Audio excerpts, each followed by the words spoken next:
Hola, yo soy la Papel y estás escuchando Papelarium.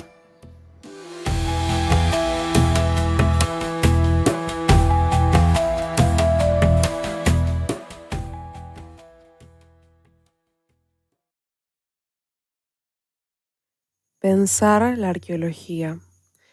Historia, paradigmas y conceptos, de Hugo Jacobaccio. La sinopsis dice: la arqueología es una ciencia social que ha tenido como objetivo primordial el estudio de las sociedades pasadas a partir de sus testimonios materiales ubicados en tiempo y espacio. A lo largo de su historia ha tenido puentes teóricos y empíricos con las ciencias exactas, como la física y la química, con las ciencias naturales, como la geología y la biología, y con ramas humanísticas, como la historia del arte o la filosofía, con el fin de enriquecer su bagaje teórico y para disponer de mejores herramientas analíticas. Este libro examina la demarcación de la arqueología mediante el estudio histórico del desarrollo disciplinar y de la manera en que se ha conformado su marco conceptual. Se explica y se sostiene que la arqueología es una ciencia híbrida que combina saberes de distintos campos del conocimiento. Hola, ¿cómo están? ¿Qué tal? Bueno, bienvenidos al video. Espero que puedan disfrutar mucho el libro que les traigo esta vuelta, a pesar de mi respiración que es hiper pesada y a pesar del grillo que se me instaló en la ventana desde el principio del verano y no se va. Así que decidí ponerle un nombre al grillo y ahora se llama Amancio. Así que espero que puedan disfrutar de este video a pesar de lo denso que está Amancio, porque aparte parece que vino para quedarse, porque todas las noches está el grillo haciendo sus sonidos. Así que bueno, no tengo nada más para decir, así que podemos empezar el libro que les traigo esta vuelta. Espero que lo disfruten. Arrancamos. Introducción.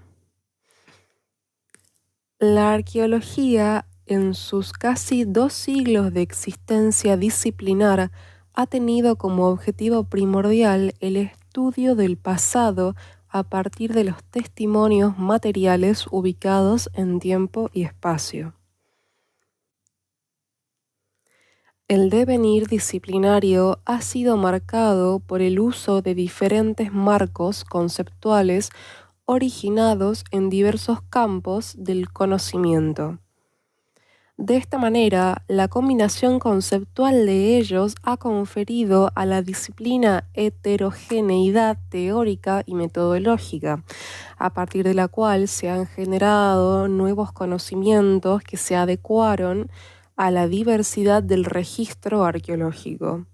Podemos afirmar hoy que la arqueología ha tenido éxito en producir conocimiento acumulativo general sobre el devenir pasado de la humanidad.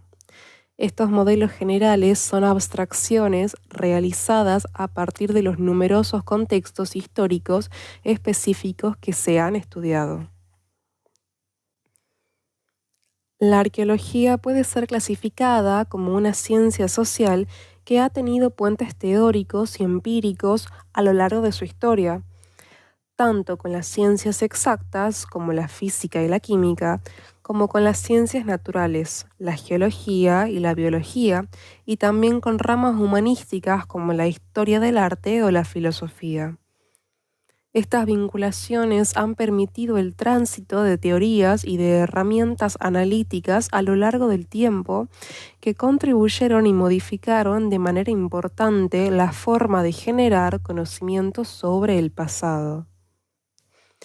Este libro trata de pensar la arqueología sobre la base de una conceptualización filosófica muy esencial que comprende la crítica y sistematización u organización del conjunto del saber procedente de las ciencias empíricas, la erudición, la experiencia común o cualquier otra fuente. Así, se prestará especial atención al lugar que ocupa la arqueología con relación a algunas de sus disciplinas hermanas como la antropología y la historia, tratando de examinar cuál es la demarcación del propio campo arqueológico a través del estudio histórico del desarrollo disciplinar y de qué manera se ha conformado su marco epistémico a lo largo de su desarrollo. Los espacios sociales, políticos, económicos y académicos tienen importancia e influencia en la formación de una disciplina. Esos contextos no son azarosos ni dependen de la voluntad de los individuos, sino que emergen de la interacción de amplios procesos históricos sociales junto con el predominio ejercido por ciertos académicos e instituciones en distintos momentos del desarrollo disciplinar. El saber arqueológico forma parte de nuestra herencia cultural, es empíricamente acumulativo, modificable, recibe influencias externas y cada generación de nuevos arqueólogos hereda este cúmulo de conocimientos adquiridos. Estos conocimientos forman el medio en el cual se plantean las preguntas y se tratan de ofrecer respuestas a los problemas de investigación. Analizando este proceso en escalas temporales amplias, el tiempo de existencia de la arqueología, digamos 190 años, es posible apreciar que hay ciertas líneas de indagación que se sostienen a través del tiempo. Estos recorridos no son rectos ni continuos, sino que tienen pliegues sobre los cuales se generan una cantidad de conceptos y herramientas técnicas inéditas o combinaciones conceptuales sobre estructuras cognitivas existentes.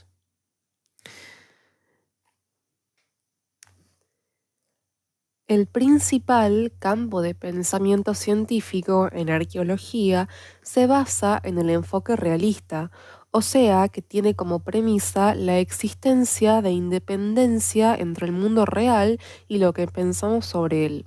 En este sentido, quisiera aclarar desde el principio mi postura personal y profesional al respecto. Creo que el mundo existe independientemente de nuestras mentes, en especial de la mía, y que dentro de los límites perceptivos y cognitivos de nuestra especie podemos acercarnos a comprender su naturaleza. La ciencia, y por lo tanto también la arqueología, tiene al menos tres componentes. El primero, una tarea intelectual dirigida a obtener una comprensión racional del mundo natural y social.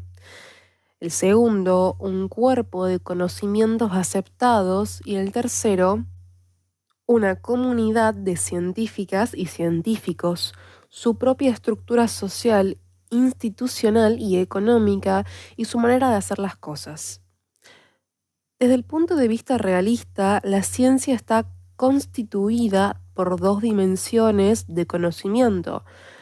La intransitiva, compuesta por los objetos de estudio, sean estos procesos, objetos físicos o fenómenos sociales, y la transitiva, que comprende las teorías y las herramientas analíticas.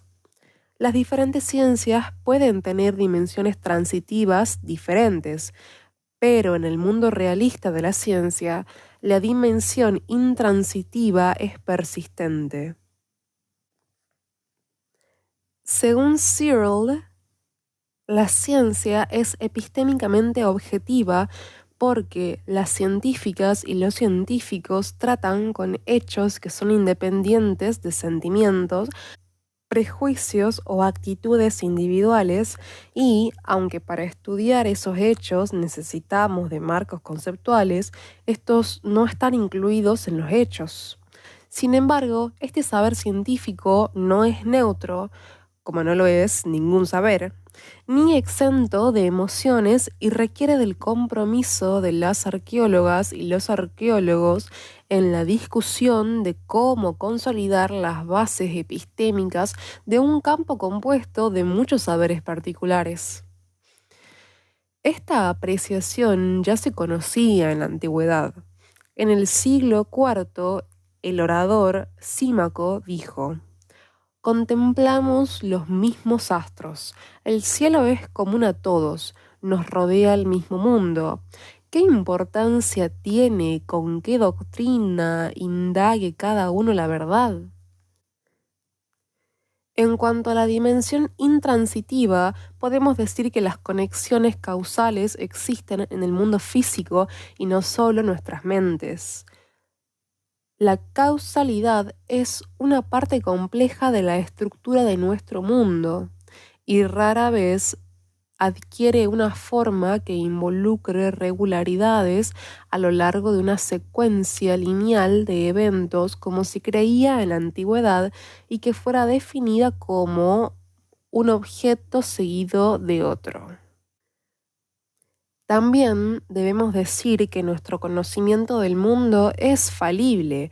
Podemos estar equivocados acerca de lo que creemos sobre él. Y según Searle, este hecho pone en evidencia que la realidad existe independientemente de lo que pensemos sobre ella.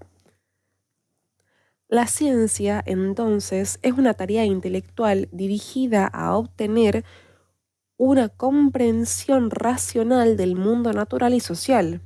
No es la única en este aspecto, sino que es una forma más de aprendizaje.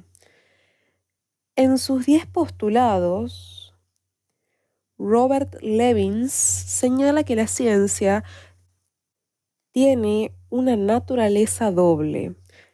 Por un lado, nos enseña sobre nuestras interacciones con el resto del mundo, guiando nuestra comprensión sobre el mismo, y por otro, dado que es producto de la actividad humana, refleja el sistema que la produce y a quienes la crearon.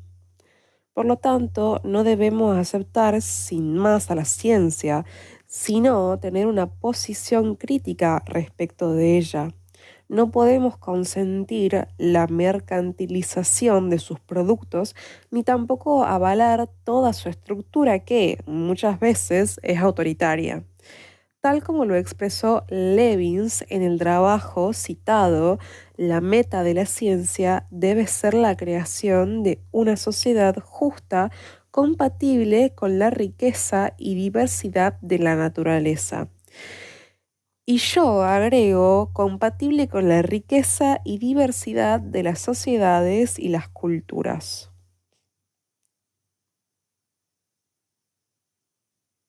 Además de la postura científica, en la arqueología se emplean marcos conceptuales basados en el humanismo o culturalismo. Este conjunto de marcos conceptuales considera a las acciones sociales culturalmente relativas y que, en consecuencia, no podrían ser generalizadas.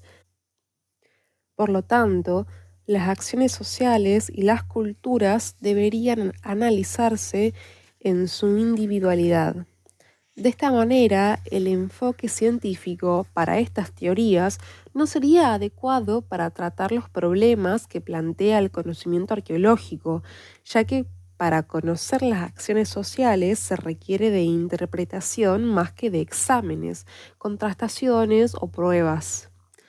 Se debe reconocer, y así lo veremos en este libro, que las diferencias ontológicas entre los enfoques científicos y los humanistas o culturales han permeado la arqueología desde 1880 y han sido actualizadas con vigor en los últimos 35 años como consecuencia del surgimiento del posmodernismo, el fin de la historia, y el resurgimiento de las religiones en los albores del siglo XXI.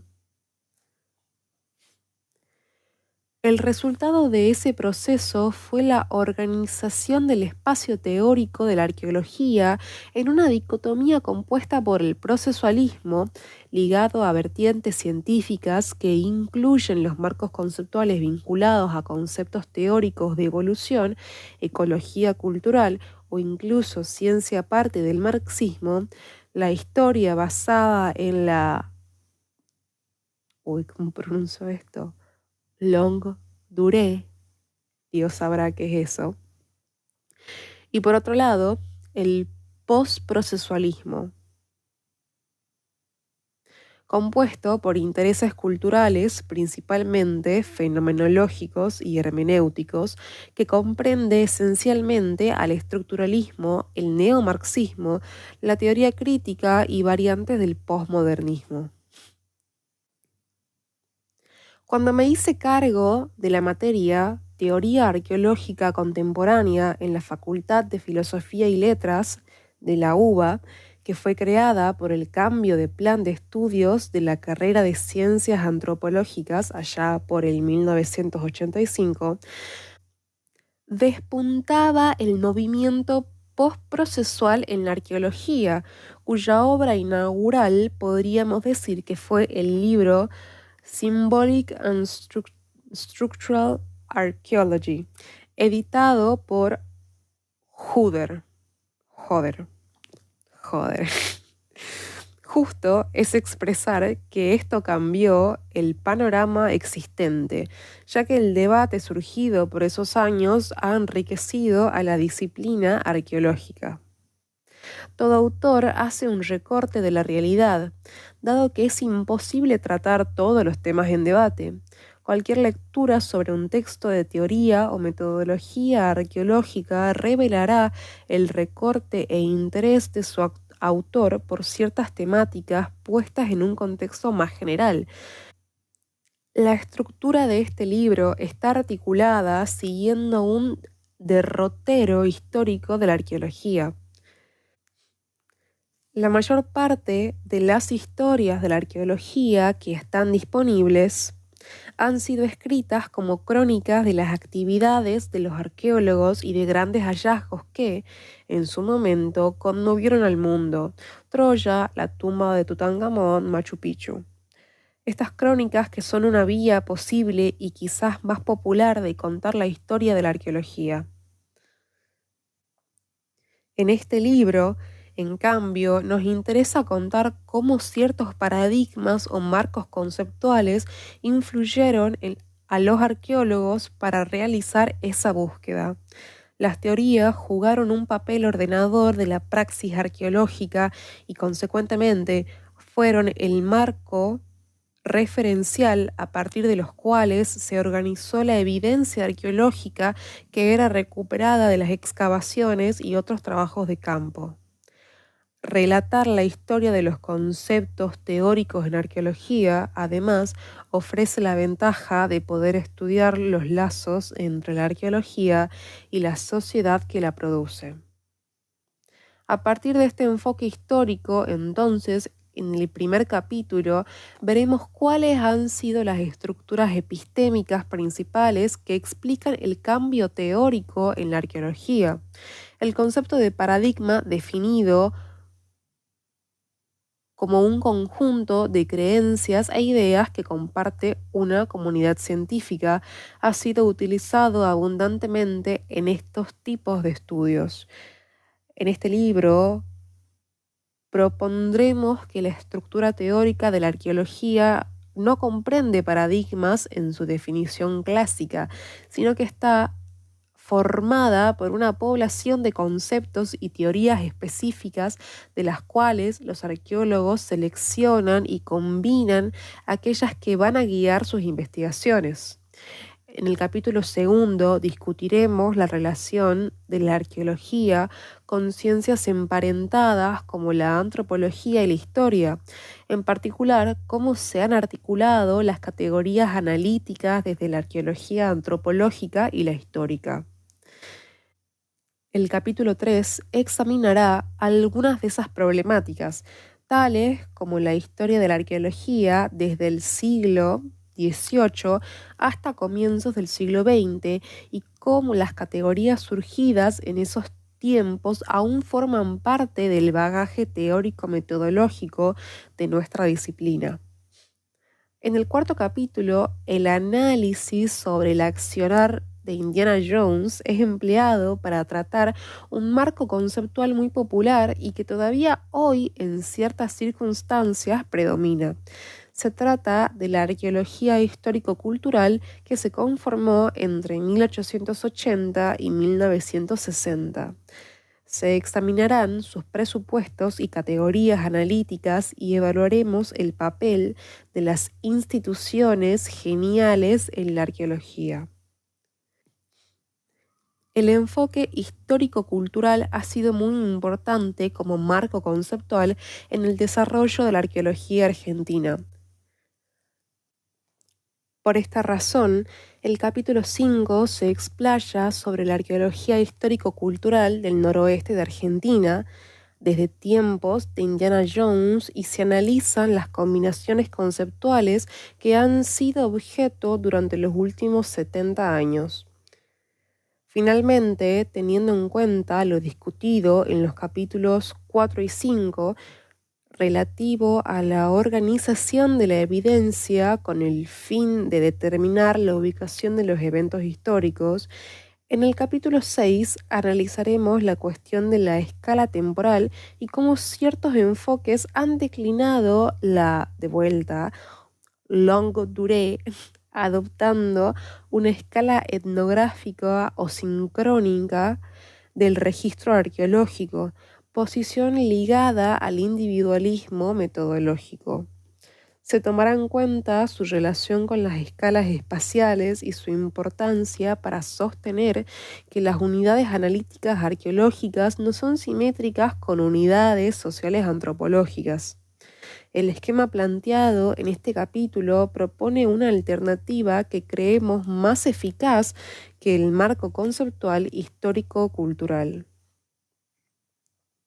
Este libro originalmente estuvo pensado para mis estudiantes de arqueología, pero creo que puede ser de utilidad para todos aquellos interesados en la manera en que la arqueología construye sus marcos teóricos. Mi interés es que sea un incentivo para la discusión. Afortunadamente, en el ámbito científico, estar en desacuerdo con otra persona no es considerado políticamente incorrecto, ya que el debate y la crítica forman parte esencial del avance del conocimiento científico.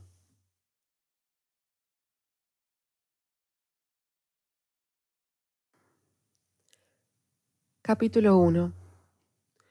Los paradigmas perdidos y los conceptos recuperados. No obstante, los intereses sociales que promueven la conformidad con los paradigmas dominantes y la dedicación personal de científicos individuales para demostrar sus teorías favoritas, la ciencia contemporánea debe su éxito espectacular a la institucionalización del escepticismo. Los paradigmas cambian, las viejas teorías y explicaciones se tiran a la basura, aunque sea de manera reticente y remisa, cuando se enfrentan con datos más seguros, con teorías más simples o con explicaciones más exhaustivas y conciliadoras. Marek Nanda. La respuesta correcta a una metodología autoritaria y dogmática no es la antimetodología, sino una metodología que ayude a buscar la verdad profunda y a evaluar propuestas de reforma o de revolución en materia de conocimiento. Mario Bunge.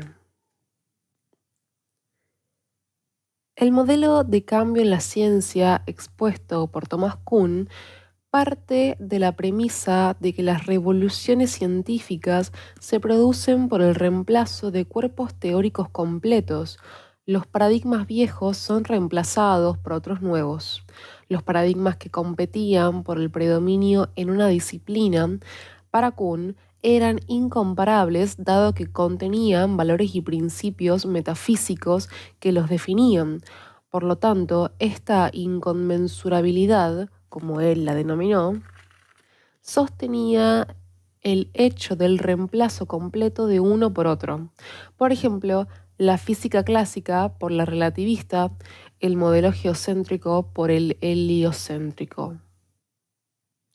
En los años 70, cuando la noción de paradigma adquirió popularidad, El arqueólogo británico David Clarke adoptó el concepto al estado de la estructura teórica de la arqueología de ese momento. Definió 4 de ellos en arqueología. Primero, paradigma morfológico. Comprende el estudio detallado de los sistemas de artefactos y asociaciones para buscar, entre otras cosas, regularidades generales. Segundo, paradigma antropológico. Se encarga del estudio e identificación de patrones y variabilidad en los datos arqueológicos y su relación con los patrones y variabilidad en las estructuras sociales con las que alguna vez estuvieron integrados. Tercero, paradigma ecológico.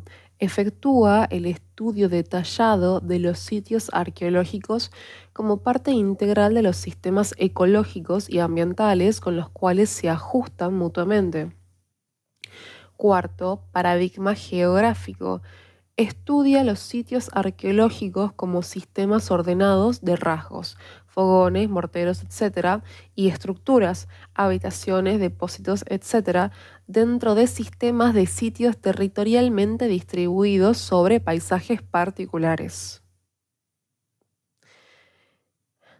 Estos paradigmas, en realidad, estaban compuestos por grandes campos de estudio que comprendían metodologías específicas. Se pueden deducir las ideas que subyacen y permiten la definición de estos 4 paradigmas dentro de las corrientes teóricas existentes en su momento. El paradigma antropológico está basado en los planteos de la nueva arqueología y de la antropología neoevolucionista. El ecológico en los de la antropología funcionalista británica. Y el geográfico se basa en una mezcla de los estudios de patrones de asentamiento iniciados por la arqueología en la década de 1950 y en las propuestas de la entonces nueva geografía.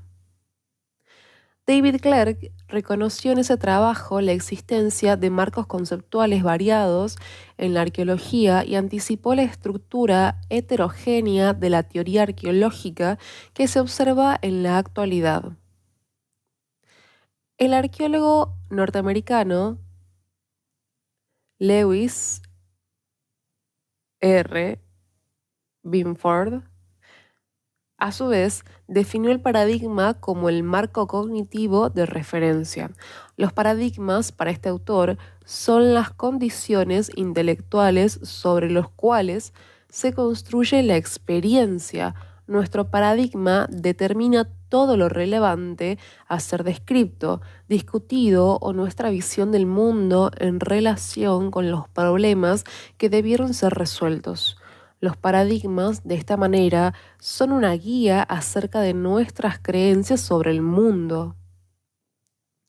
Como vemos, Binford y Clarke diferían mucho en cómo reconocían y definían los paradigmas, y esa ambigüedad es uno de los problemas alrededor de ese concepto.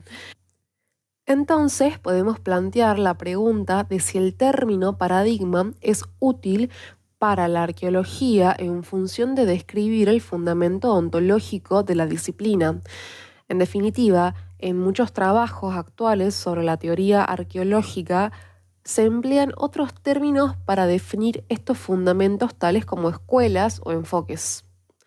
Mario Bunge estimó que cada campo de conocimiento incluye uno o más marcos conceptuales. Cada uno de estos marcos está compuesto de un punto de vista general o filosofía, un cuerpo de conocimientos admitidos o presupuestos y un estilo aceptado de pensamiento, que incluye ciertos métodos para tratar problemas de un tipo dado. Esto parece describir muy bien la estructura teórica de una disciplina, incluyendo la arqueología. Bunge llama marcos conceptuales a lo que otros autores denominan paradigmas, pero admite que hay disciplinas que no lo poseen. Las denomina emergentes y otras que poseen más de uno.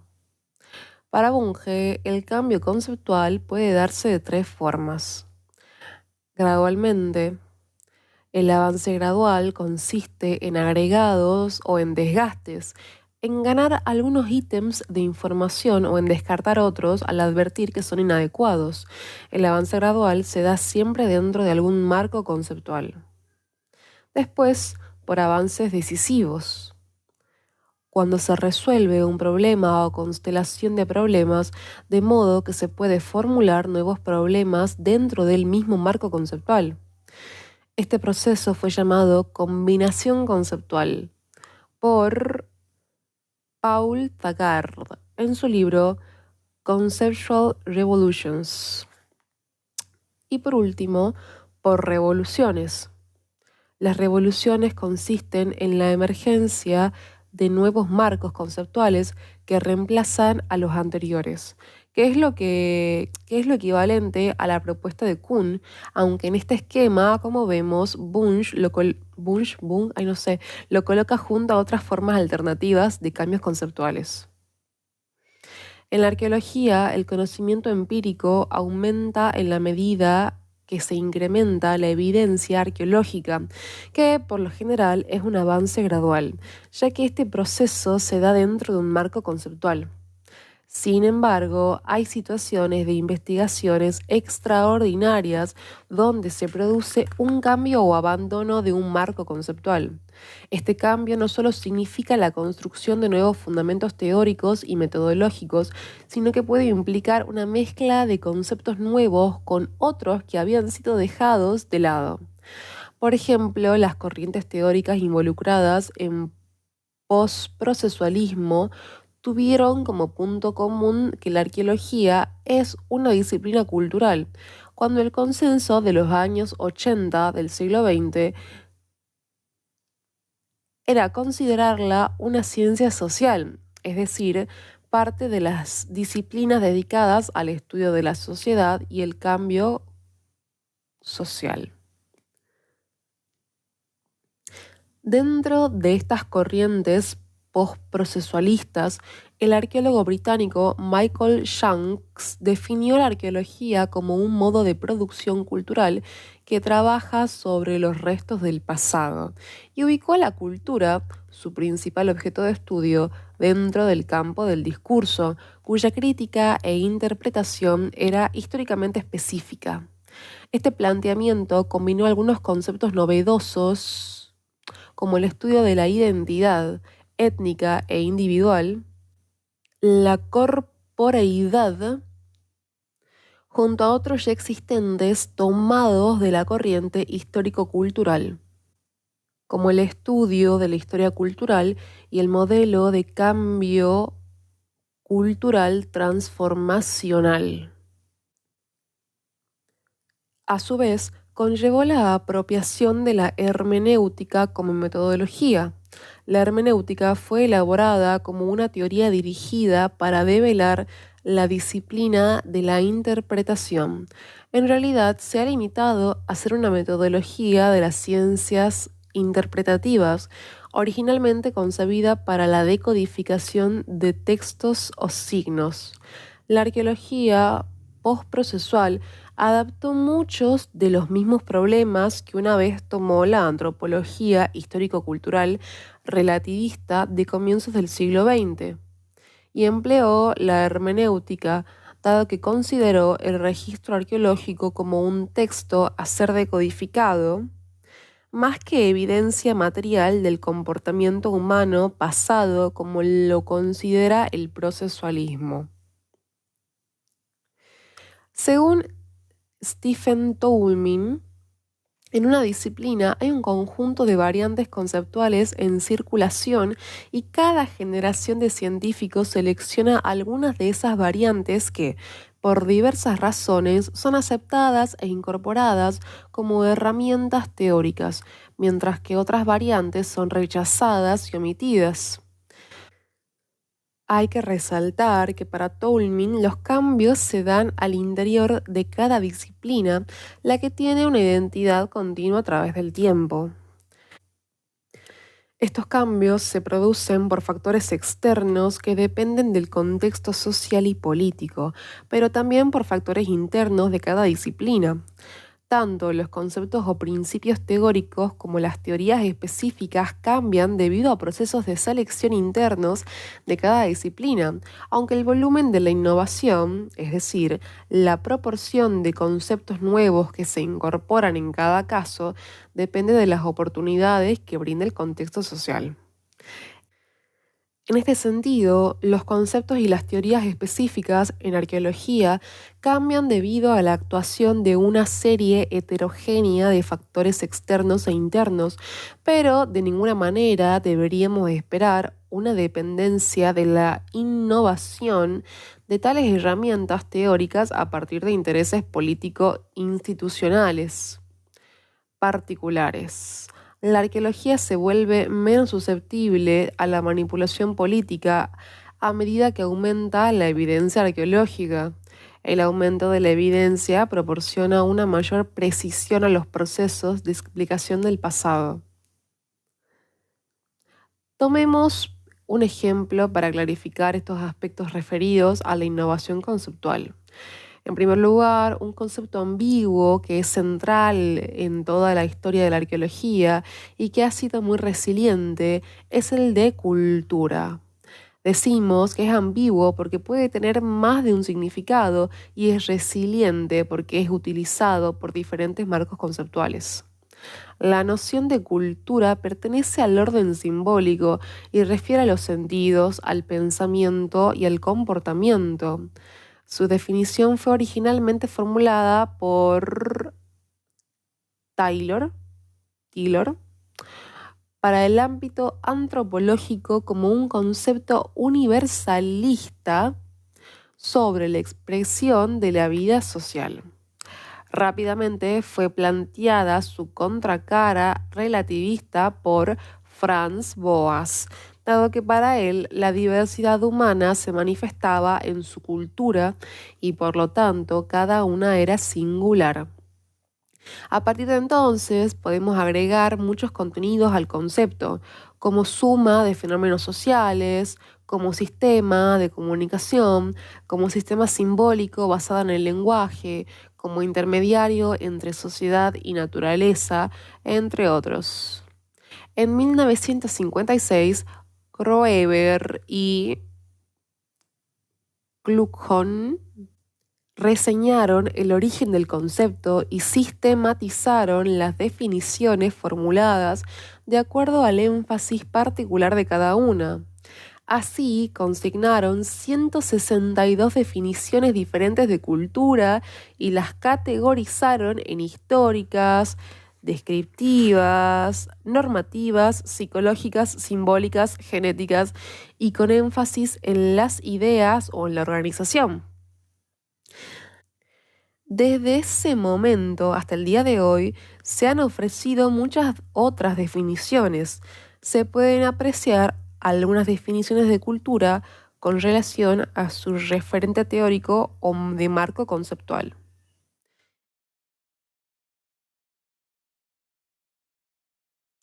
Algunos podrán argumentar que se trata de diferentes conceptos que solo coinciden en el término cultura, pero esto no es así, porque todos los conceptos se refieren al mismo fenómeno, solo que enfocado de diferente manera. El concepto de cultura, la mayoría de veces, está incluido en sistemas complejos de conceptos o en teorías. Puede estar asociado tanto a esquemas historicistas como funcionalistas o estructuralistas. Entonces, los procesos de innovación de los conceptos arqueológicos nacen de una reflexión interna de la disciplina, a veces sustentada en la resignificación de viejos conceptos, la incorporación parcial de nuevas nociones de otros marcos conceptuales o la adopción de nuevas herramientas analíticas que permiten interrogar el registro arqueológico de manera más profunda. El alcance de la innovación será favorecido por el contexto social o externo a la disciplina, es decir, su desarrollo particular y la masa crítica de investigadores. En los capítulos siguientes examinaremos cómo este proceso de cambio se dio en la arqueología a lo largo de su historia, motorizado por la selección de conceptos y la incorporación de nuevas herramientas analíticas.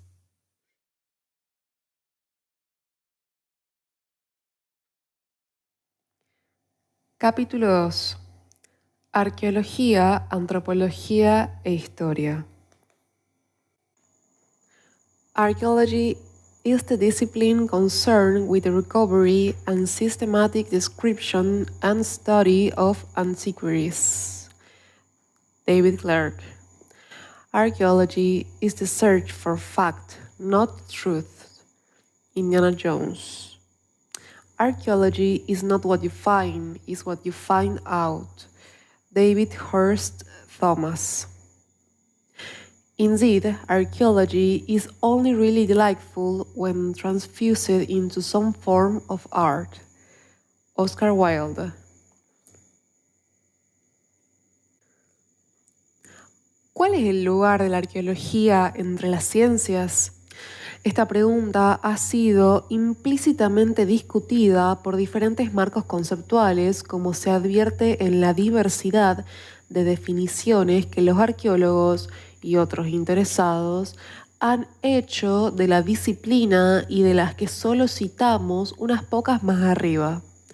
En este capítulo evaluaremos este tema enfatizando la relación de la arqueología con la antropología y la historia, pero también discutiremos aquellos enfoques que consideran a la arqueología una disciplina autónoma.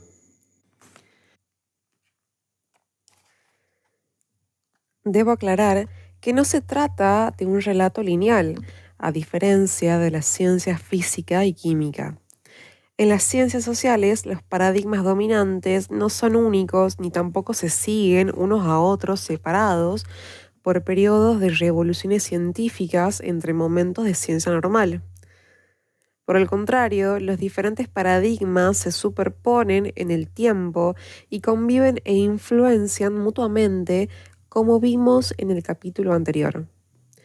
Siguiendo Bunge, aquí denominaremos marcos conceptuales al conjunto de escuelas teóricas o paradigmas originarios en una disciplina o un grupo de disciplinas emparentadas. Marcos conceptuales históricos de la arqueología. Michael Smith ha planteado que la arqueología es una ciencia histórica que se preocupa por los procesos temporales. Por lo tanto, requiere de una estructura conceptual muy diferente a la de aquellas disciplinas no históricas como la antropología cultural o la de otras ciencias sociales, por lo que la escala temporal adquiere una importancia central.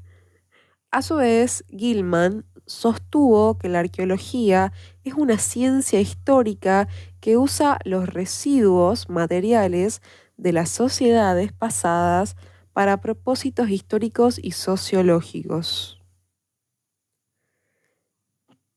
1.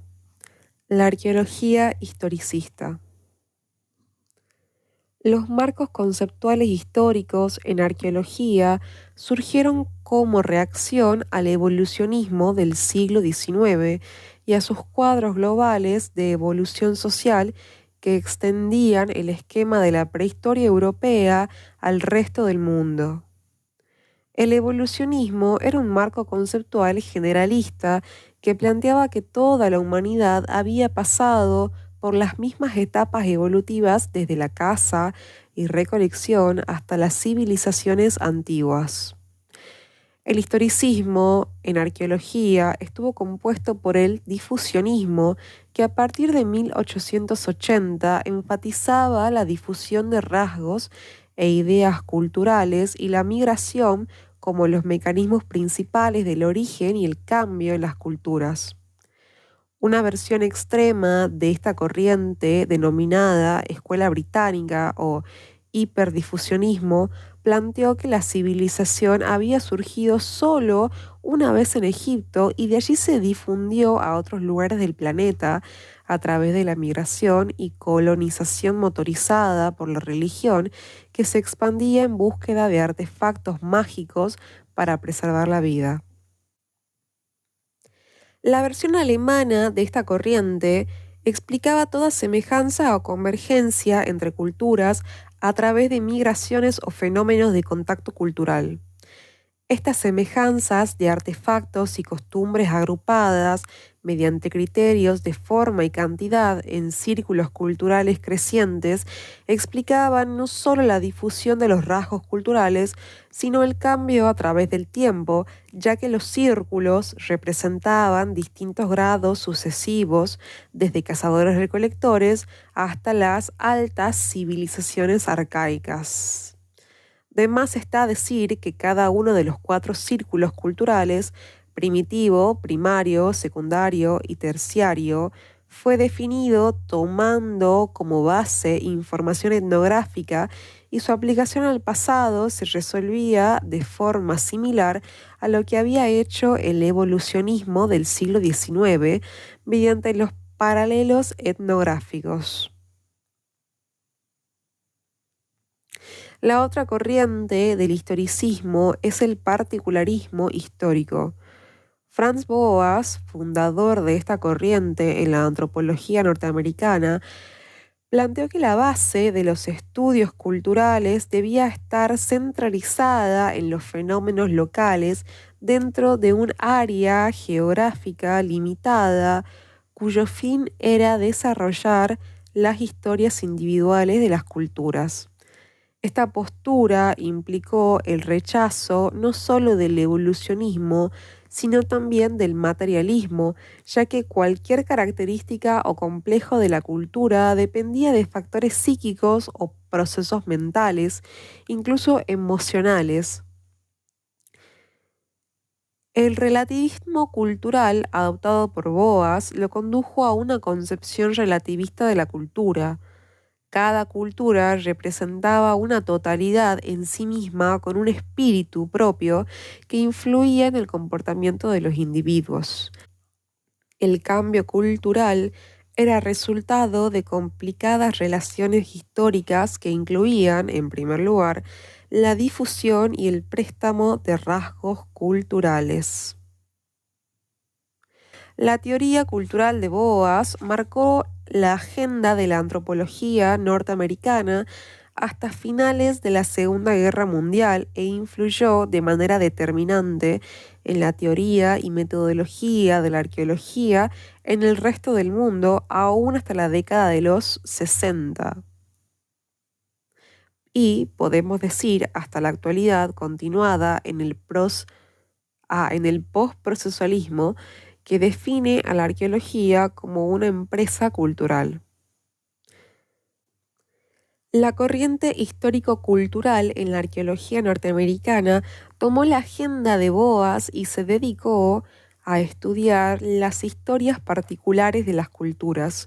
Estuvo caracterizada por un interés en recuperar contextos culturales arqueológicos, por construir marcos espaciotemporales de tipos de artefactos y ubicar los mismos en unidades analíticas culturales, siendo las más comunes las tradiciones, los horizontes, las fases y los componentes. Cada una de ellas representa un nivel de integración diferente, ya sea espacial o temporal, de los contextos arqueológicos. Dentro de este esquema, toda variación tipológica en los artefactos era producto de una variación en la cultura. Esta figura muestra la integración diagramática de los contextos arqueológicos en las unidades de análisis. Los componentes C, definidos por sitios o estratos en una secuencia estratigráfica que se integran en fases que están definidas espacio-temporalmente y que son unidades de análisis discretas. Las tradiciones definen la continuidad temporal de rasgos estilísticos o culturales y los horizontes han sido definidos por la dispersión espacial de rasgos culturales en un tiempo discreto. Me pasé a leer al fondo de mi casa y es la siesta, así que están todos los pájaros al palo. Espero que no moleste, porque a mí me gusta. Bueno, continúo con el libro. Los arqueólogos norteamericanos Wiley y Sabloff definieron esta conjunción en dos pasos. El primero de ellos como integración histórico-cultural, el cual era el equivalente arqueológico de la etnografía, es decir, la descripción de las culturas. Y el segundo como interpretación procesual, que equivalía a la etnología, o sea, al estudio comparativo de las culturas. Ciertos elementos del funcionalismo ya estaban incorporados en este enfoque al tratar de determinar el origen de rasgos culturales particulares y fijar los patrones que caracterizan diferentes áreas geográfico-culturales. Un ejemplo es el análisis de Wiley sobre los patrones de asentamiento en el Valle de Virú, en Perú, estudiados porque el autor creía que estaban en gran medida moldeados directamente por necesidades culturales ampliamente aceptadas. Pero, asimismo, los patrones de asentamiento eran un punto de partida estratégico para la interpretación funcional de las culturas arqueológicas, ya que la organización de los asentamientos en un área geográfica determinada reflejaba el ambiente, el nivel de tecnología y las diferentes instituciones de interacción social de los antiguos habitantes.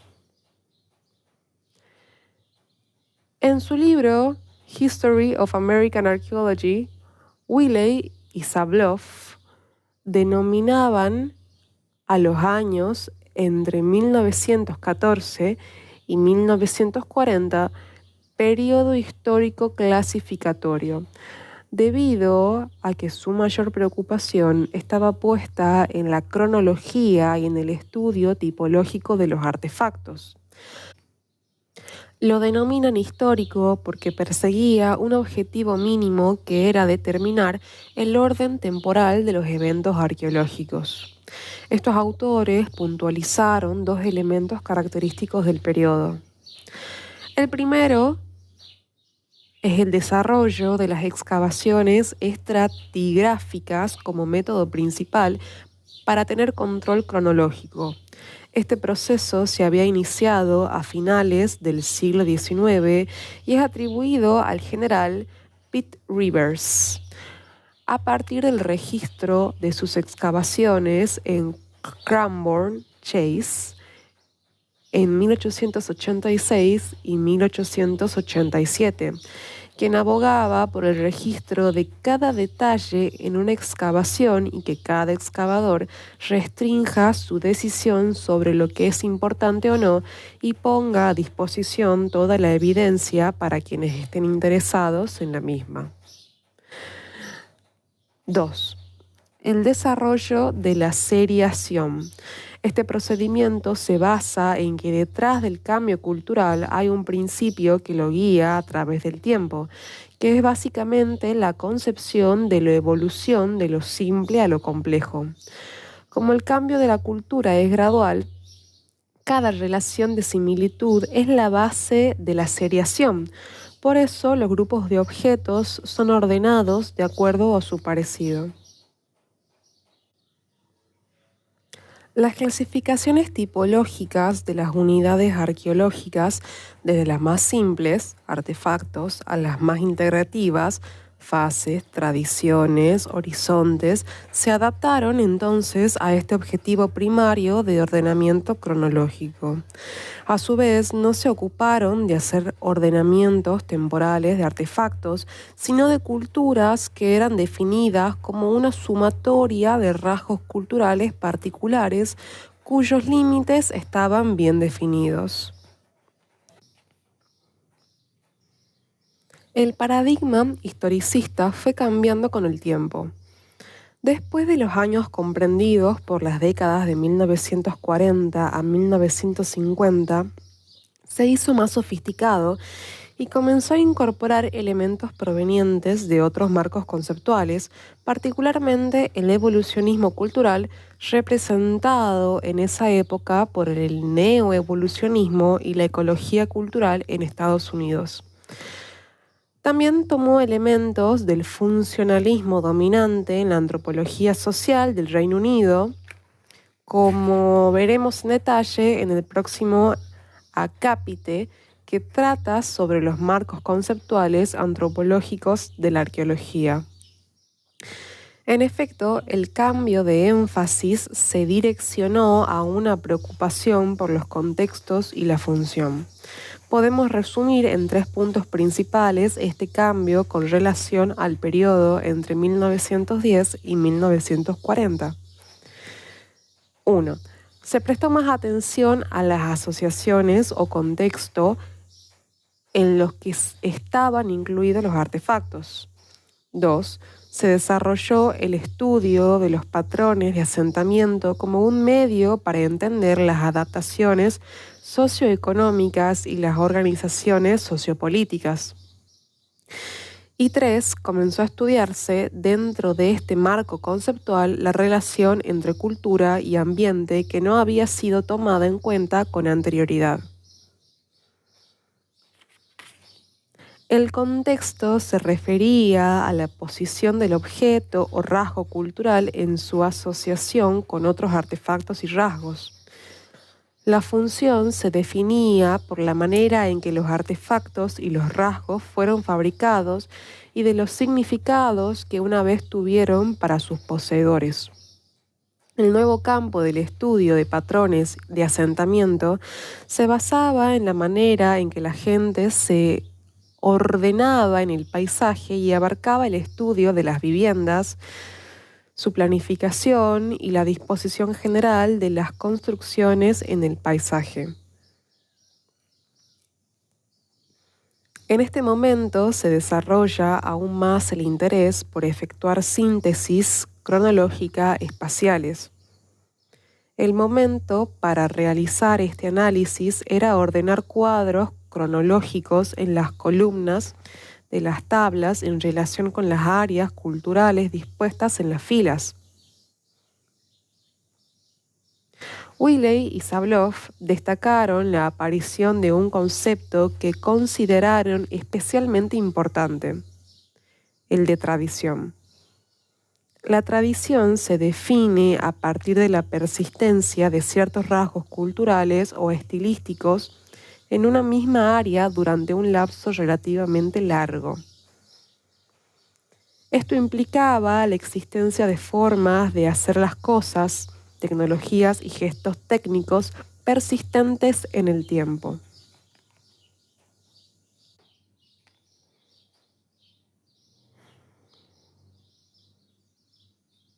La arqueología marxista. La vinculación de la arqueología con la historia se hizo evidente, sobre todo en las corrientes marxistas, quienes mantuvieron un concepto de la historia definido como un proceso general con estadios y momentos particulares, analizables a partir de categorías analíticas tales como el trabajo, referido al conjunto de actividades humanas, individuales o sociales, y los modos de producción, categoría que es empleada para distinguir etapas concretas de la historia humana. Esta vinculación de larga data comienza en los años 20 del siglo pasado. En efecto, la arqueología soviética utilizó un modelo evolutivo unilineal, preclánico, clánico y gentilicia y sociedad de clases, por el cual describe las etapas que todas las sociedades deberían cumplir siguiendo inexorables leyes de la historia. Este modelo general se combinaba con el estudio de culturas o etnias particulares, fenómenos de etnogénesis, dado que las mismas estaban muy presentes en el tejido social de la Unión Soviética, que era un estado multiétnico. Este esquema, que podemos denominar marxismo tradicional, surge del resumen estanilista del materialismo histórico. La arqueología fue rebautizada como historia de la cultura material, rechazó el empirismo y los estudios tipológicos, o sea, el ordenamiento de los artefactos según criterios taxonómicos, considerándolos burgueses. En este momento, la mayoría de los arqueólogos veían a la disciplina como una historia especializada. Se puede decir que la arqueología soviética ortodoxa no se había apartado de la aceptación de las etapas del desarrollo de Morgan, de acuerdo a la lectura que Engels hizo de él. Hasta tal punto, esto fue así porque el concepto de migración quedó suprimido como explicación del cambio social. La dificultad con el marxismo es que es una teoría del capitalismo y por eso el análisis de las sociedades precapitalistas estuvo, en un principio, desarrollado en el lenguaje del evolucionismo unilineal del siglo XIX.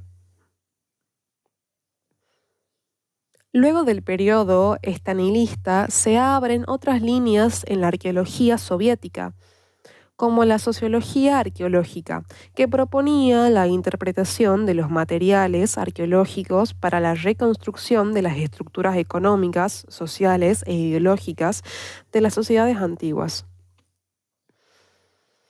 Dentro de esta tendencia se consideraba que, en general, era inútil la construcción de teoría arqueológica. Durante la década de 1970 se incorporaron elementos de la teoría ecológica y de sistemas. Sin embargo, la prehistoria no se considera una disciplina independiente entre la historia natural y la historia social, sino la historia de la comunidad primitiva, parte inseparable e indivisible de la historia general, en un mismo plano que la historia antigua, clásica, y otras áreas de conocimiento de la historia. El arqueólogo británico, nacido en Australia, Bear Gordon Child, abogó también por una concepción marxista de la arqueología, aunque con mayores sutilezas que las apuntadas más arriba.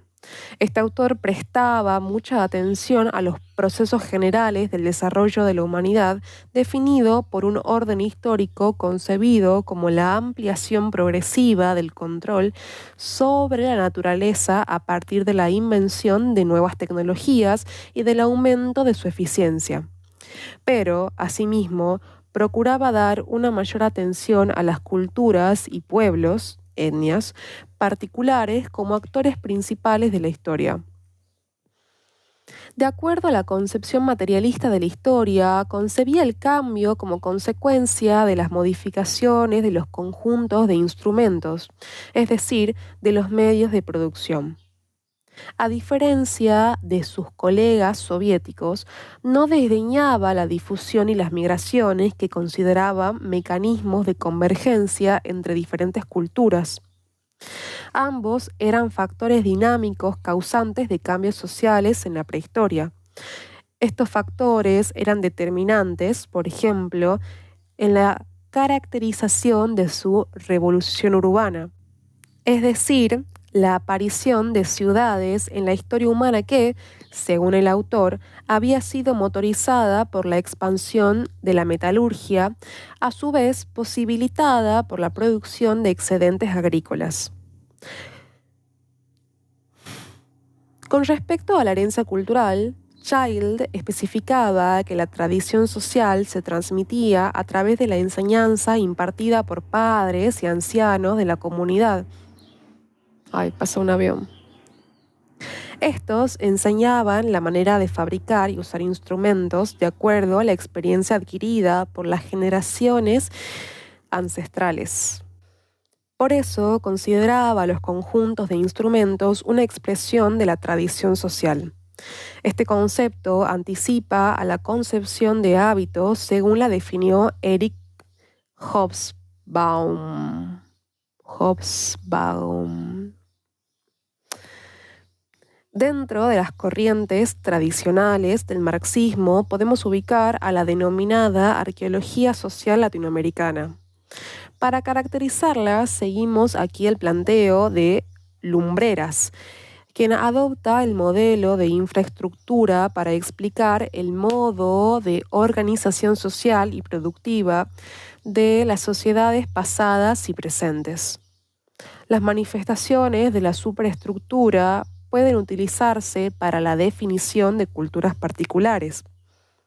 La infraestructura está compuesta por el modo de producción, que es la manera en que cada sociedad resuelve la satisfacción de sus necesidades mediante la producción de bienes materiales.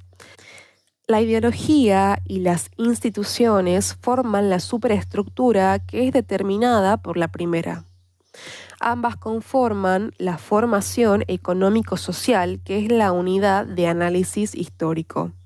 La dialéctica interna de la formación económico-social es la que determina la conducta social.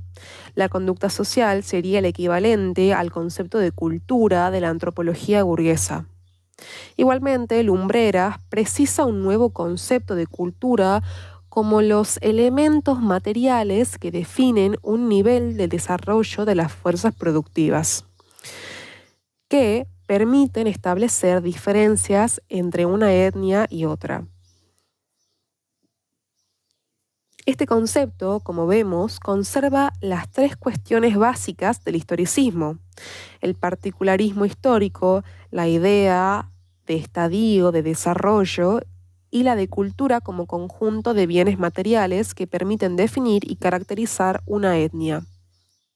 Esta identidad entre cultura y etnia, o pueblo, también estaba presente en los primeros trabajos de Gordon Childe. En cuanto a la metodología, es inductiva y asombrosamente similar a los pasos metodológicos del particularismo histórico. A continuación se incluye un cuadro que muestra la metodología comparada entre la arqueología social latinoamericana y el marco conceptual histórico-cultural norteamericano. Este marco conceptual rechazó el marxismo estructural francés, especialmente la idea de que dos modos de producción diferentes pudieran existir como entidades separadas dentro de una misma formación social, articulados entre sí.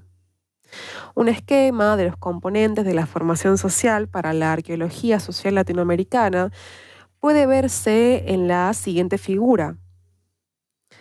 La base productiva está compuesta por el modo de producción que se compone de la tecnología, el conocimiento técnico y las relaciones de producción, y el modo de reproducción que integra la organización familiar, las relaciones de parentesco y las reglas matrimoniales. La superestructura ideológica, a su vez, contiene las reglas cognitivas de la sociedad que determinan el comportamiento, las creencias y la religión. Bate explica que el objeto sustantivo de la investigación arqueológica es el conocimiento del desarrollo histórico de las sociedades. Eso se llevaría a cabo a partir de una previa definición de la cultura, muy parecida a la de Gordon Childe, y a la determinación de los modos de vida y las formaciones sociales ubicadas temporalmente. El autor establece una tipología social que conformaría el esquema evolutivo de las sociedades. En primer término, la comunidad primitiva de cazadores, recolectores, pretribales, con ausencia de clases sociales y falta de producción de excedentes. Luego, las sociedades tribales, que surgirían de una revolución tribal que involucraría a la aparición de la agricultura, la ganadería y la producción de excedentes, que conduciría a una incipiente diferenciación de clases para culminar con la sociedad clasista. Con la lectura francesa de El Capital de Karl Marx, nació el marxismo estructuralista que introdujo innovaciones en el análisis de las sociedades preestatales al actualizar la discusión sobre el modo de producción asiático. Asimismo, modificó la relación entre infra y superestructura e incorporó una visión sustantivista de la economía. El significado sustantivo de la economía refleja la dependencia de la gente respecto de la naturaleza y de sus semejantes para lograr su sustento. En la economía sustantiva deben considerarse dos niveles, el que abarca la integración de la gente y su entorno y el de la institucionalización de ese proceso. Se rechazó el modelo evolutivo unilateral del marxismo tradicional basado en el ordenamiento histórico de los diferentes modos de producción. Marx había expresado en los Grundrisse,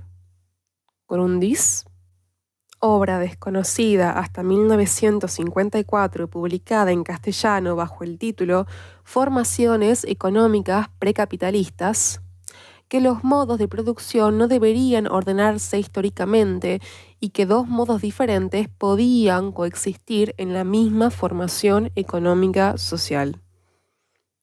Dentro del marxismo estructuralista, las relaciones sociales de producción podían constituirse a través del parentesco u otra institución de la sociedad y las relaciones sociales dominantes atravesaban los límites institucionales tradicionales. Christiansen enfatizó, sin embargo, que el estructuralismo era un enfoque limitado debido a su falta de perspectiva histórica dada su matriz antropológica y por lo tanto trató de subsanar este aspecto apelando a la teoría de los sistemas mundiales propuesta originalmente por Wallerstein. Según este autor, el sistema mundo surgió cuando las diferentes regiones del mundo se convirtieron en un sistema integrado a través del intercambio y el comercio, aunque manteniendo una división distintiva del trabajo entre áreas centrales y periféricas. Las partes del sistema mundo no pueden ser analizadas aisladamente, sino solo en la relación de una con otra. El autor establece que los sistemas mundiales históricamente han estado compuestos por 1. Los minisistemas, que son especialmente poco extensos y relativamente breves en el tiempo, aproximadamente 6 generaciones. Son homogéneos política y culturalmente y predomina la reciprocidad en los intercambios. 2. Los imperios mundiales, que son grandes estructuras políticas que engloban gran variedad de pautas culturales y la economía se basa en la lógica de la extracción de tributos a productores directos, rurales y, tercero, las economías mundiales, que son vastas estructuras de producción que están atravesadas por muchas estructuras políticas características del capitalismo.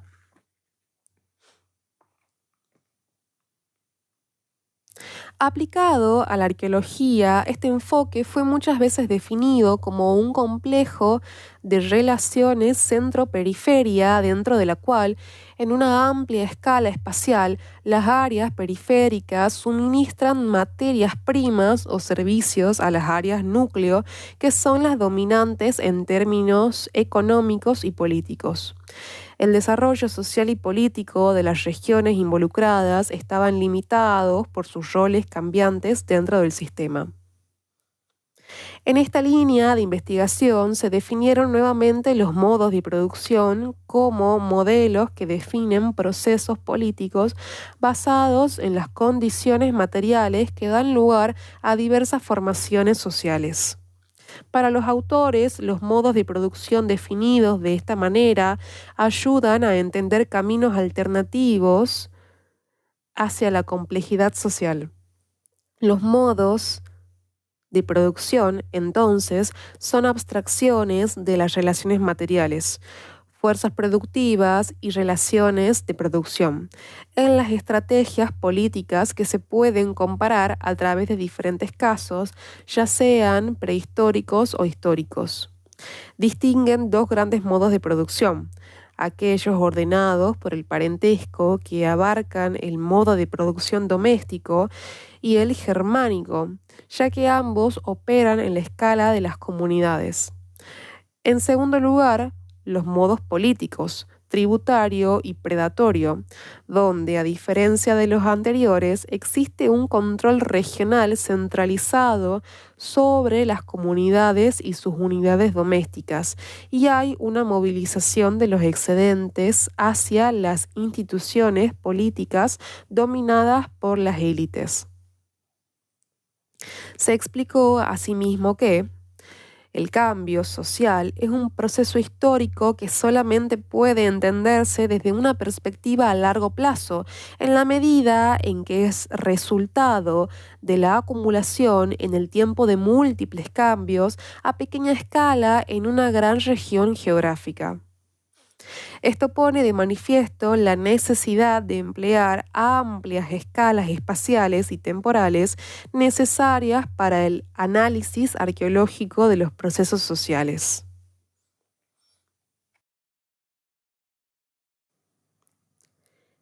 La escuela Anales.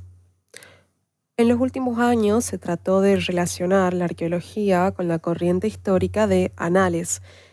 Esta escuela histórica, surgida en Francia en 1929, procuró establecer lazos entre la historia y otras ciencias sociales, generando un enfoque histórico que enfatizó un tratamiento holístico, aunque orientado más a lo económico y social que a lo político.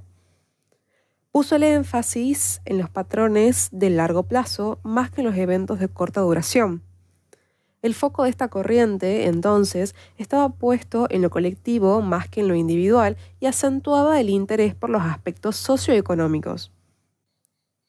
Asimismo, favoreció el análisis y la interpretación en lugar de la narrativa descriptiva. Según Knapp, las tres características más duraderas en esta escuela histórica han sido: 1. Un énfasis en la naturaleza multivariada de la disciplina histórica. 2. Un compromiso con la relación interdisciplinaria con otros campos de las ciencias sociales. Y 3. Un continuado enfoque hacia lo social. Una característica de Anales fue, a partir del trabajo de Fernand Braudel, encarar un enfoque tripartito de la historia consistente en discernir las estructuras geográficas o ambientales de largo plazo, o sea, la longue durée, los ciclos socioeconómicos de escala intermedia, conjoncture, y los eventos sociopolíticos de corto plazo, l'histoire événementielle. Especialmente interesante para los arqueólogos es el concepto de la longue durée, dado que toma en cuenta factores físicos o materiales que operan como limitaciones al comportamiento humano. Esta macrohistoria puede abarcar centenares de años o incluso milenios de interrelaciones sociales, ambientales y biológicas. Este planteo, que podemos denominar modelo de los ritmos temporales jerarquizados, explicita la existencia de procesos históricos específicos que siguen un ritmo temporal propio diferente al de los otros. Los procesos individuales y políticos seguirían ritmos en el nivel de eventos. Los económicos y sociales lo harían en el plano de la conjoncture, es decir, intermedios, y las limitaciones ambientales se desenvolverían en el nivel de la longue durée. Los lapsos fijados para la longue durée y la conjoncture son acordes con una escala arqueológica. Tanto las variantes del marxismo como la escuela Anales aceptan amplias escalas temporales y plantean un modelo evolutivo. Sin embargo, Este ha sido descrito como una sucesión de estadios o periodos, sea cual sea fuere su denominación, que están compuestos por una serie de elementos estructurales que los diferencian del anterior. El cambio, por lo tanto, es transformacional, ya que se pasa por completo de un estado de cosas a otro. Por otra parte, la causa del cambio siempre es interna, dado que está relacionado con el desarrollo y el tipo de relaciones sociales al interior de cada sistema, excepto en la longue durée, que considera la actuación de factores externos tales como la influencia del cambio climático en los ambientes y las sociedades.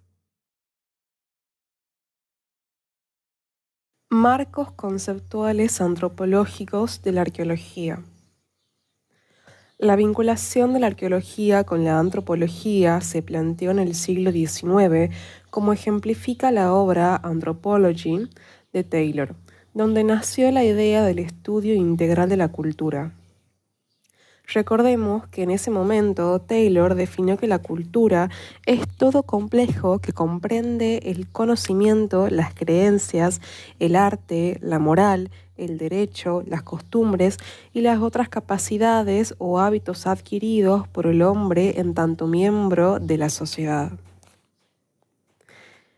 En esta definición de cultura en masculino singular se expresa la cuestión que era compartida por la mayoría de las evolucionistas del siglo XIX, de que el espíritu humano en condiciones similares funcionaba de forma parecida. Contiene 4 elementos que, en definitiva, fueron tomados por definiciones posteriores. Como hemos visto en el capítulo 1, el concepto de cultura pasó a ser el núcleo de la investigación de la antropología. Los conceptos de cultura designan, en primer lugar, un conjunto de obras intelectuales o artísticas. En segundo, un proceso de desarrollo intelectual y espiritual. En tercero, la forma de vida en su conjunto. Y en cuarto, los valores, costumbres, creencias y prácticas simbólicas que establecen normas sobre la vida de los individuos. La articulación de este amplio concepto generó la idea de que el estudio integral de la cultura incluía tanto la cultura presente, antropología, como la pasada, arqueología. A partir de esta relación se desarrollaron los fundamentos teóricos de una dependencia teórica de la arqueología que alcanzó su culminación en la década de 1950 con el enfoque histórico-cultural americano. En el libro Method and Theory in American Archaeology, Willey y Phillips fundamentaban esta cuestión a partir de un hecho que consideraban en aquel momento incontrastable, que los indígenas americanos no habían producido hechos históricos, que solo se iniciaron a partir de la llegada de los europeos a América, y deberíamos agregar África y Asia, y que, de esta manera, el campo de estudio sobre las sociedades indígenas debía ser ocupado por la antropología y no por la historia. Por ese entonces, la antropología dedicaba sus esfuerzos al conocimiento de los pueblos no industrializados de pequeña escala o de costumbres extrañas al mundo occidental, que no habían escrito su propia historia por carecer de escritura u otros medios de preservación de su memoria histórica. La arqueología americana, entonces, era considerada parte de la antropología, y no solo parte, sino hija o prima, pero en todo caso un pariente menor sin la capacidad de producir aportes teóricos a las ciencias sociales y o humanas. A finales de dicha década se decía que la arqueología norteamericana se encontraba en un callejón sin salida en cuanto a la teoría. Por lo tanto, estaba obligada a adoptar algunas cuestiones básicas de la antropología cultural. Esta relación disciplinar fue expresada en Inglaterra también a mediados de los 60, aunque de manera más matizada por el arqueólogo británico Glyn Daniel. Dado que la arqueología nació en las dos décadas entre 1850 y 1870, así también nació la ciencia colateral de la antropología. En verdad, la antropología, definida como el estudio del hombre, al menos en teoría, y el estudio del hombre primitivo en la práctica, se podría decir que incluye algunos aspectos de la arqueología. Pero la arqueología no es parte de la antropología y no se puede afirmar que sea antropología. Donde la antropología y la arqueología se encuentran es en la prehistoria y el desarrollo de la arqueología prehistórica a mediados del siglo XIX ayudó mucho al desarrollo de la antropología.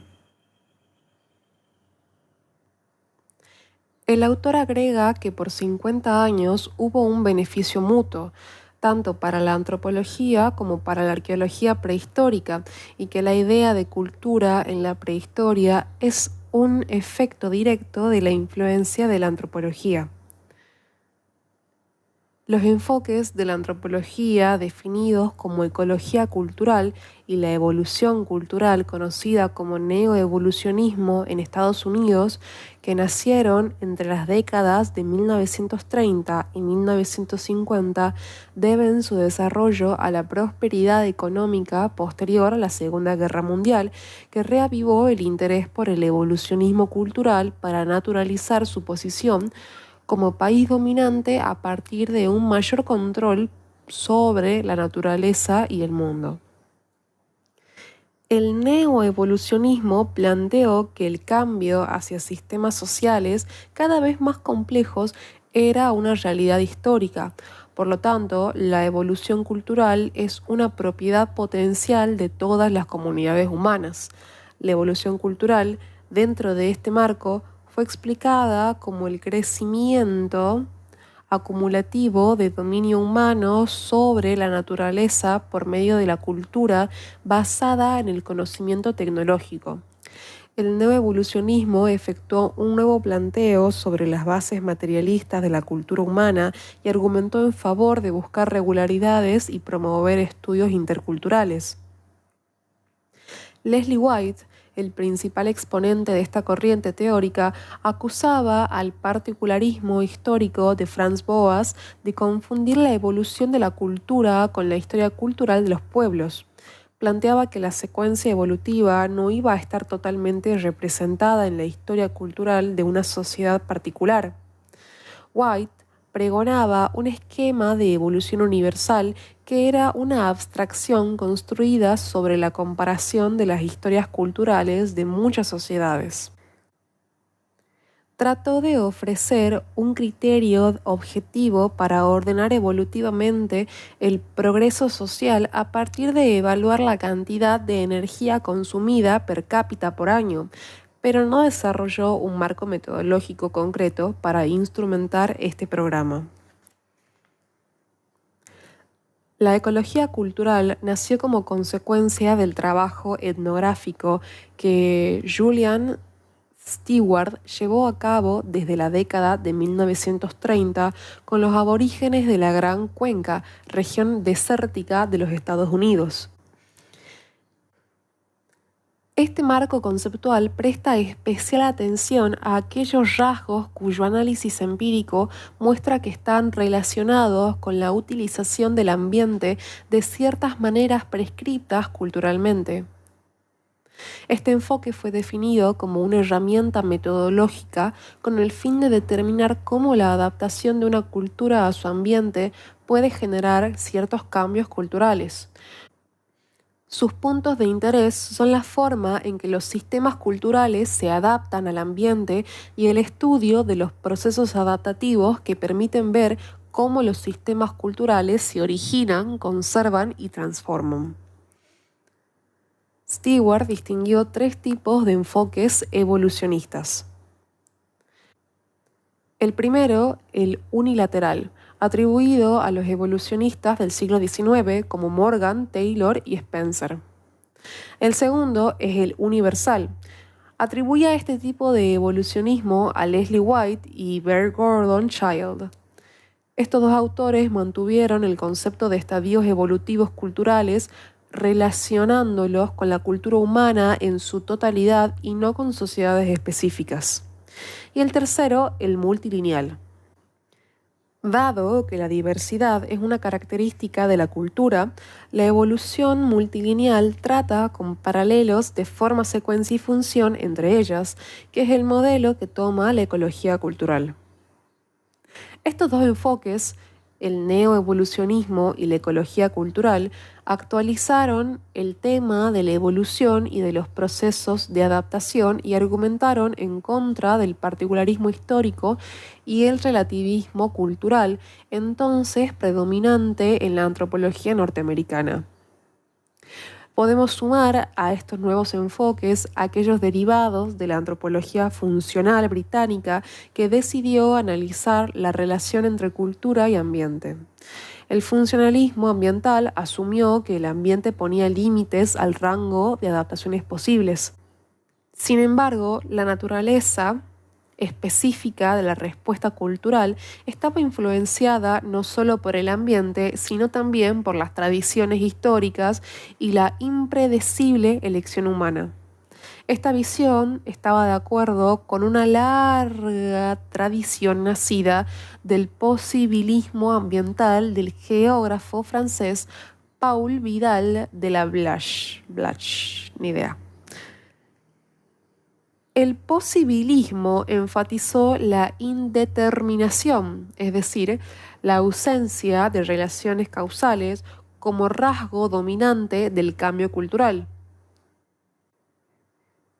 Graham Clark, en Prehistoric Europe, The Economic Basis, de 1952, definía la relación entre cultura y ambiente como un ajuste entre condiciones físicas y biológicas específicas a ciertas necesidades, capacidades, aspiraciones y valores. Clark fue el primero en emplear el concepto de ecosistema en la arqueología y concebía el cambio cultural como una respuesta al desequilibrio temporal del ambiente, las fluctuaciones de la población, las innovaciones tecnológicas y el contacto cultural. La síntesis de Salins y Service dio sustento teórico y programático a la antropología neoevolucionista norteamericana. Los niveles de integración sociopolítica elaborados en base a datos etnográficos fueron ordenados temporalmente en una escalera evolutiva, banda, tribu, jefatura, estado, que se constituyó en la agenda de la arqueología por muchos años. Estos autores distinguieron en su síntesis dos tipos de evolución, la general y la específica. La evolución cultural general es la aparición sucesiva de nuevos niveles de desarrollo y la específica se da a través de la modificación adaptativa de la cultura. Ahora bien, la dependencia teórica y disciplinaria de la arqueología hacia la antropología, en este caso la evolucionista, fue adoptada también por la nueva arqueología en la década de 1960, promovida principalmente por Lewis Binford. La nueva arqueología fue un movimiento que nació con una crítica al particularismo histórico y abogó por el empleo del método científico. Para una renovación de la arqueología planteó tres cuestiones. 1. La arqueología debe ser explicativa, por eso debe buscar causas apelando a regularidades o leyes del comportamiento humano. 2. La cultura no es un modelo mental, es un sistema compuesto de varios subsistemas, el económico, el social y el ideológico. 3. La arqueología debe estudiar las similitudes y diferencias de las culturas humanas concebidas como sistemas tal como se presentan en el registro arqueológico. Binford enfatizó que la arqueología debe estudiar los procesos que definió como las relaciones dinámicas que operan entre los componentes sistemáticos de la cultura y el ambiente. Lehman destacó que el concepto de proceso de la nueva arqueología especificó al proceso cultural que se focalizó en la evolución diacrónica de las culturas. Tal es así que Watson et al. Definieron el proceso como las reglas generales y relaciones dinámicas específicas que actúan sobre el sistema cultural para generar su trayectoria. Evidentemente, el proceso está enmarcado en una escala temporal y su estudio debería arrojar luz sobre el cambio cultural. La otra cuestión relacionada es el abandono del concepto de cultura de la antropología histórico-cultural boasoniana, boasiana, y la adopción de una definición originada en el evolucionismo de White. En este caso, la cultura representa el medio de adaptación extrasomático para el organismo humano. Es decir, que por un lado no depende de la biología para su modificación y tiene, por otro lado, la función de adaptar el organismo a su ambiente total, sea físico o social. Dijimos que la cultura fue considerada un sistema. El sistema es un conjunto complejo de relaciones entre gente, lugares y cosas cuya matriz puede ser entendida en términos multivariados. De acuerdo con este punto de partida, la tecnología era el epicentro en la relación entre el organismo humano y el ambiente. Es por eso que Binford distinguió la tecnología en 3 amplias categorías o esferas de acción con relación al contexto funcional primario en el que actúan. Los artefactos tecnómicos se relacionan directamente con el ambiente físico. Los sociotécnicos actúan en la esfera social y los idiotécnicos actúan en el mundo simbólico en el cual los individuos son enculturados. Cada uno de estos complejos tecnológicos es informativo sobre cambios estructurales en sus esferas de acción. Los tecnómicos informan sobre los cambios adaptativos. Los sociotécnicos son una medida indirecta de la evolución social y los idiotécnicos acerca de cambios en la superestructura ideológica. En conjunto, informan sobre cambios producidos en la estructura de la sociedad y, según Binford, brindarían un cuadro sistemático y entendible del sistema cultural extendido en su totalidad.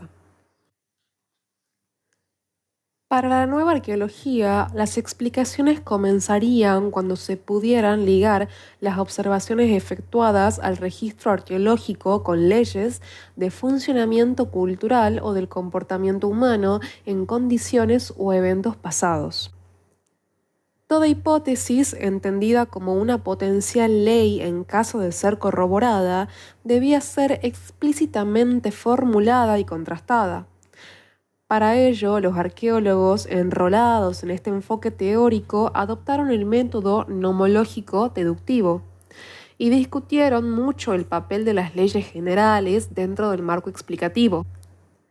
Sin embargo, el programa de producir leyes generales del comportamiento humano fracasó y, como consecuencia, el método nomológico deductivo fue paulatinamente abandonado por otras versiones de la estrategia deductiva como el falsacionismo o la construcción de modelos teóricos. La agenda antropológica de la arqueología inclusive produjo una publicación propia, Journal of Anthropological Archaeology, y aportó innegables beneficios en cuanto permitió definir el objeto social de la disciplina vinculado a escalas de análisis específicas.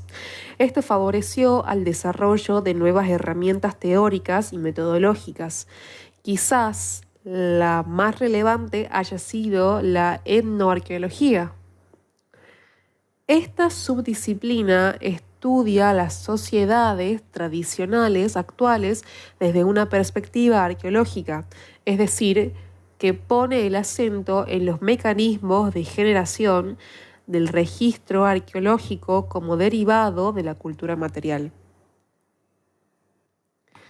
Sin embargo, a principios de los años 70, este parentesco entre la arqueología y la antropología evolucionista ya habían entrado en crisis. Esta crisis se inició con la propia caída de la antropología evolucionista, de la que posteriormente solo quedaron vigentes algunas categorías de análisis, como la jefatura. Y con el correr del tiempo, el mismo concepto de evolución social fue puesto en cuestión. En los años 70 del siglo XX ya era evidente una brecha entre los enfoques materialista, marxista y de economía política y aquellos idealistas simbólicos e interpretativos. Tal es así que, como resultado de un simposio sobre modelos de cambio cultural publicado en 1973, el antropólogo Edmund Leach escribió un epílogo que no hizo más que subrayar esta desigual relación en la cual la arqueología no podía producir la misma calidad de datos que su hermana mayor, la antropología social. Me doy cuenta que los arqueólogos son muy conscientes de la escasez de sus pruebas y que ellos se enorgullecen legítimamente del ingenio con el que aplican los procedimientos científicos para aprovechar al máximo la evidencia que tienen. Eso está bien, pero todo el ingenio en el mundo no reemplazará la evidencia que se perdió y desapareció para siempre, y deben estar alertas para no convencerse de que han descubierto más de lo que en realidad se puede descubrir. Me parece que el arqueólogo juicioso debe evitar tratar de hacer el tipo de antropología social que el antropólogo social profesional sabe que es bastante imposible. Según Leach, los arqueólogos estaban yendo más allá del hecho verificable, hacia el campo de la pura especulación. Por lo demás, como buen estructuralista, este autor no creía posible que el pasado pudiera ser conocido. Este hecho agravaba los daños causados a la arqueología por haber sido considerada como la hermana menor de la antropología evolucionista, y no hizo más que acentuar la idea de que la relación incestuosa entre la arqueología y la antropología era forzada. David Clerk, en 1968, había señalado esta cuestión en la introducción de Analytical Archaeology. La arqueología es una disciplina en sí misma, relacionada con los datos arqueológicos que agrupa en entidades arqueológicas que muestran ciertos procesos arqueológicos y estudiados en términos de objetivos, conceptos y procedimientos arqueológicos. Apreciamos plenamente que estas entidades y procesos fueron alguna vez entidades históricas y sociales, pero la naturaleza del registro arqueológico es tal que no existe una manera simple de equiparar nuestra percepción arqueológica con estos eventos perdidos. Sin embargo, con el postprocesualismo surgido en 1982, aparecieron nuevas proposiciones que intentaron perpetuar la relación existente entre arqueología y antropología. El idealismo inherente al postprocesualismo llevó a adoptar el estructuralismo, ya que se explicitó que la estructura de una sociedad era un producto de ideas más que de las condiciones materiales de la existencia. A su vez, la influencia del filósofo e historiador Robin George Collingwood en Ian Hooper, fundador de este enfoque, se aprecia en el siguiente argumento que expresó en 1985. El reciente despertar del interés en recuperar ideas pasadas argumenta en contra de puntos de vista anteriores de que la mente no podía ser reconstruida y que la paleopsicología debería ser condenada. Recordemos que para Collingwood, la tarea del investigador del pasado consiste en penetrar al interior de los acontecimientos y desentrañar el pensamiento que expresan, porque, decía, descubrir el pensamiento es comprenderlo. En un libro anterior, el mismo Hodder había incorporado la definición de estructura, que está compuesta por los códigos y normas que generan los sistemas culturales. Entonces, el programa del postprocesualismo, al definir la arqueología como una ciencia cultural, empleó al estructuralismo como herramienta analítica. El principal problema en esta nueva recreación de la antigua relación era que la antropología en general y la estructural en particular habían perdido interés, si es que alguna vez lo tuvieron legítimamente, sobre el pasado. La antropología es, aún hoy, en la mayoría de los casos, una disciplina ahistórica. Hodder, asimismo, escribió un libro de introducción a la antropología para los arqueólogos que trataba básicamente de 3 cuestiones. 1. El uso de la analogía. 2. La etnoarqueología como herramienta para generar análogos entre presente y pasado. Y 3. La formación del registro arqueológico, analizando procesos de depositación y posdepositación desde ejemplos etnográficos.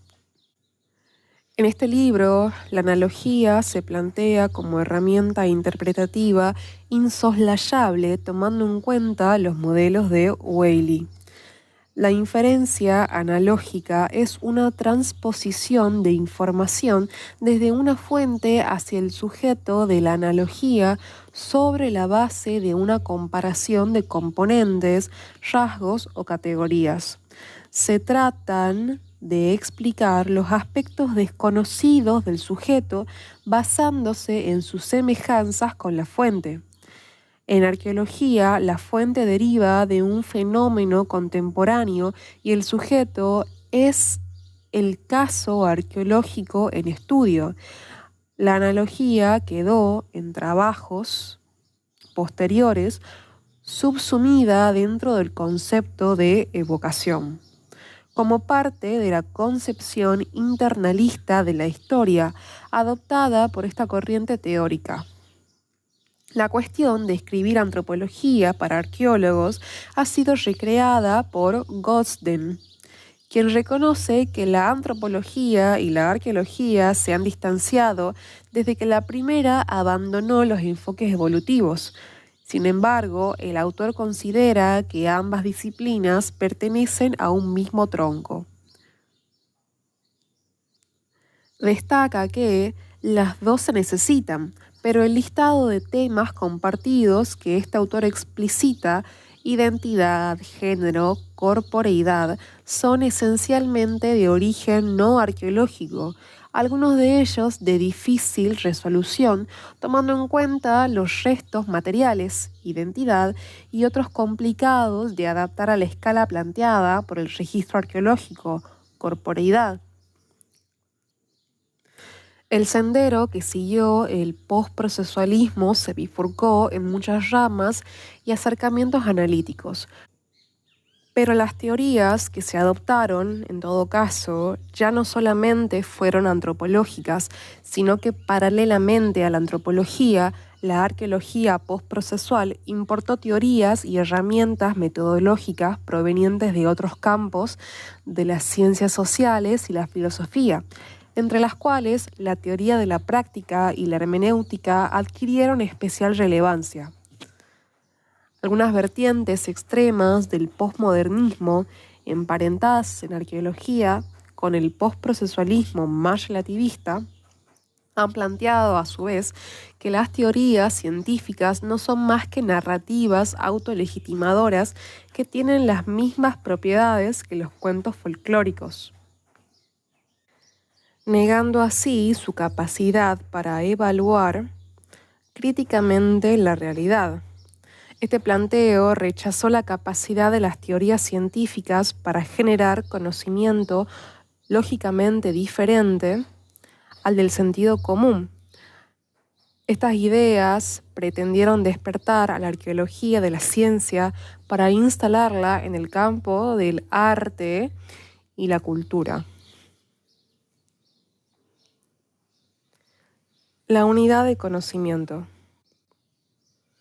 La pertenencia de la arqueología al campo de la antropología o al de la historia se ha discutido con relación a la proveniencia de la teoría o marco conceptual que se esté empleando, pero no solo los orígenes de los marcos conceptuales definen un campo disciplinar, sino también su objeto y metodología. Además, me gustaría agregar su devenir. Un campo disciplinar se modifica a lo largo del tiempo y se va conformando en diferentes contextos sociales, políticos y académicos. Si convenimos que la ciencia constituye un modo particular de generar conocimiento diferente al de otros saberes y que la arqueología es una disciplina científica que estudia los restos materiales en escalas espaciotemporales amplias, estaremos de acuerdo en su peculiaridad como campo disciplinar. A pesar de la utilización de marcos conceptuales antropológicos o históricos, la arqueología conforma un espacio propio de acceso al conocimiento en un segmento que ha sido explorado superficialmente por otras ciencias. Estoy de acuerdo con Smith en que la arqueología debería ser una disciplina científica preocupada por la documentación y explicación de la variabilidad sociocultural tal como se expresa en el registro arqueológico. Pero agregaría que, además de la variabilidad, la arqueología debería interesarse por el estudio del cambio sociocultural a través del tiempo y de las relaciones entre las sociedades y sus ambientes en escalas temporales amplias, longue durée. La arqueología se relacionará en mayor o menor medida con otras disciplinas dependiendo de los problemas de investigación que encare. Dejemos por un momento de lado el análisis basado en los marcos conceptuales y abordemos el tema poniendo el foco en los problemas que una ciencia se plantea para resolver. Hace un tiempo Wilson planteó que la actual fragmentación del conocimiento y el caos resultante en la filosofía no son reflejo del mundo real, sino artefactos del saber. Si hemos de progresar en nuestro conocimiento del mundo real, deberíamos supervisar esa división. La consiliencia o saber unificado, según la definición de Wilson, entre las distintas ramas del saber sería la forma de superarla, conectando la ciencia con las humanidades. Este saber unificado sería un terreno común de explicación de una conexión de sucesos y teorías de varias disciplinas.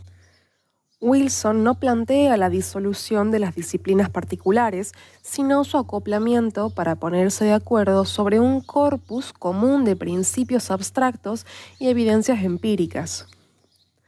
Esta posición no parece muy diferente a la de los proyectos transdisciplinarios, pero Wilson considera que la eficacia de la consiliencia estaría dada en la adopción de la metodología de las ciencias naturales.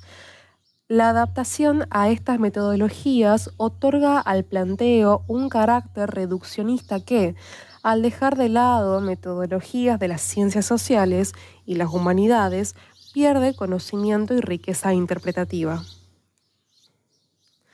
Hay un campo, sin embargo, que ha encarado este problema y que denominaré aquí como ciencias híbridas, en el sentido de que son disciplinas que están formadas por elementos de distinta naturaleza. Como ejemplo, podemos mencionar la psicología evolutiva, los estudios de la conciencia humana a partir de la antropología y las neurociencias, o la historia evolutiva, que plantea la unión de la historia con la biología con el fin de comprender más completamente los eventos. El concepto de ciencia híbrida no concuerda con la idea de que el objeto de la arqueología y el conocimiento que produce deben ser resultado de una negociación como plantean algunas corrientes teóricas afines al constructivismo del postprocesualismo, ya que la arqueología, en vez de una ciencia, en este caso, sería concebida como una práctica o un quehacer. Hoy en día, nuevas técnicas analíticas como los estudios de ADN antiguo, isótopos de estroncio, oxígeno y nitrógeno han revelado un nuevo campo con el que estudiar la movilidad humana en distintas escalas, desde la individual hasta las migraciones, de los grupos humanos del pasado. Lo que quiero referir aquí es que estos procesos no son meras incorporaciones de herramientas analíticas. Los resultados que se obtienen de sus aplicaciones generan un nuevo conocimiento que no hubiera existido empleando los métodos tradicionales en el análisis de artefactos arqueológicos de manera tipológica. Este nuevo conocimiento se integra con la trama de saberes arqueológicos y conforma una nueva unidad, es decir, un saber superador que arroja nueva luz para conocer el pasado remoto de la humanidad. Ahora que hemos repasado la estructura epistémica de la arqueología y su relación con disciplinas hermanas, pasaremos a analizar cómo se formó a través del tiempo.